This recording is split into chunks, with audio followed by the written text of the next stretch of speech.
एक बहन जो अपने भाई से नफरत नहीं कर पा रही लेकिन उसका गला पकड़ लेती है। एक राज जो 20 साल से छुपाया गया और अब वापस आ रहा है। अगर आप सोचते हैं कि अराफ्ता का पार्ट 1 ही शॉकिंग था तो रुक जाएं, क्योंकि पार्ट 2 में कहानी ने ऐसा मोड़ लिया है कि आप यकीन नहीं करेंगे। Welcome back to Global Drama Reviews. आज हम बात करेंगे अराफ्ता सीजन 2 एपिसोड 6 के पार्ट 2 की, उन तमाम अहम सीन्स की जो पार्ट 1 के बाद सामने आए। अगर आप नए हैं इस चैनल पर तो अभी सब्सक्राइब कर लें। चलिए शुरू करते हैं वहीं से जहां पार्ट 1 खत्म हुआ था। एलूल को अपना पास्ट याद आ चुका है, लेकिन अपने भाई आतेश को दोबारा पाकर उसके दिल में खुशी से ज्यादा शिकवे हैं, और यही इस एपिसोड का सबसे बड़ा इमोशनल एंगल है। अब सबसे पहले बात करते हैं सालिहा वाले सीन की। मेंशन के हॉल में आतेश और मरजान सालिहा से सवाल करते हैं कि वो एलूल तक पहुंची कैसे, और यहाँ मरजान एक ऐसा सवाल पूछती है जिसका जवाब खुद मुज़य्यन के पास भी तैयार नहीं होता। अगर एलूल को कुछ याद ही नहीं था तो तुम्हें उसका नाम कैसे पता था? सालिहा घबराकर झूठ बोलती है, लेकिन आतेश बिल्कुल मुतमईन नहीं होता, और जब आतेश गुस्से में उसे घर से निकलने को कहता है, सालिहा तुरंत खुद को मजलूम दिखाना शुरू कर देती है। मेरा घर जल गया, मेरी बेटी यहीं है।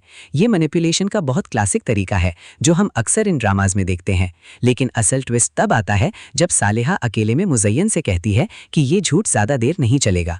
अब इससे क्लियर हो जाता है कि मुज़य्यन का गेम अभी खत्म नहीं हुआ। वो सालिहा को सिर्फ अपने कंट्रोल में रखना चाहती है ताकि असल सच कभी बाहर ना आए। अब बात करते हैं आतेश और मरजान के बेडरूम सीन की, जो मेरे ख्याल से इस एपिसोड का इमोशनल कोर है। आतेश खुद को कसूरवार समझता है। जब वो भूखी थी मैं पेट भर कर खाता था। ये लाइन सुनते ही मुझे लगा कि राइटर्स ने फाइनली आतेश के कैरेक्टर को सिर्फ रिवेंज ड्रिवन हीरो से हटाकर एक रियल इंसान बनाया है जो अपने आप से गिल्ट महसूस करता है। मरजान उसकी दिलासा देती है, लेकिन फिर आतेश एक बड़ा राज रिवील करता है। जब उसे एलूल की कब्र मिली थी उसने डीएनए टेस्ट करवाया था और वो पॉजिटिव आया था, मतलब किसी ने जानबूझकर रिपोर्ट बदली थी। ये रिवील ऑनेस्टली कहानी को एक नए लेवल पर ले जाता है, क्योंकि अब ये सिर्फ फैमिली ड्रामा नहीं रहा, अब ये एक कंस्पिरेसी बन चुकी है। फिर गजीबो सीन में सब लोग बैठते हैं और डिस्कस करते हैं कि असल जिम्मेदार कौन है।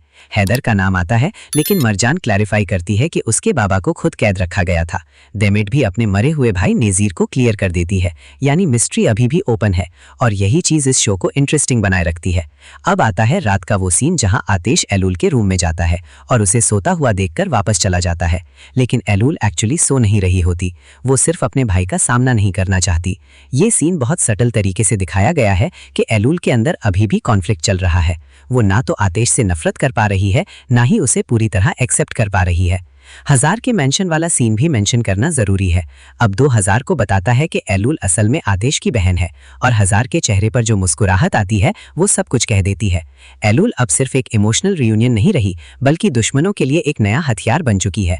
और अब आते हैं एपिसोड के सबसे इमोशनल मोमेंट पर।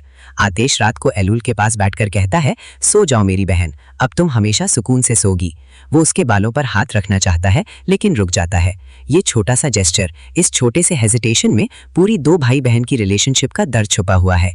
लेकिन जैसे ही दरवाजा बंद होता है, एलूल अपनी आंखें खोल देती है। वो सो नहीं रही थी, वो सब सुन रही थी, और यहीं से अगली सुबह का बड़ा ट्विस्ट शुरू होता है।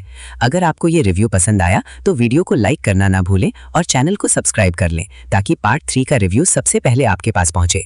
हम जल्द ही पार्ट 3 का पूरा ब्रेकडाउन लेकर आ रहे हैं, जहां पता चलेगा कि एलूल आखिरकार उस शख्स तक पहुंची या नहीं जो उसकी बर्बादी का जिम्मेदार है। तब तक के लिए अल्लाह हाफिज, और मिलते हैं अगली वीडियो में।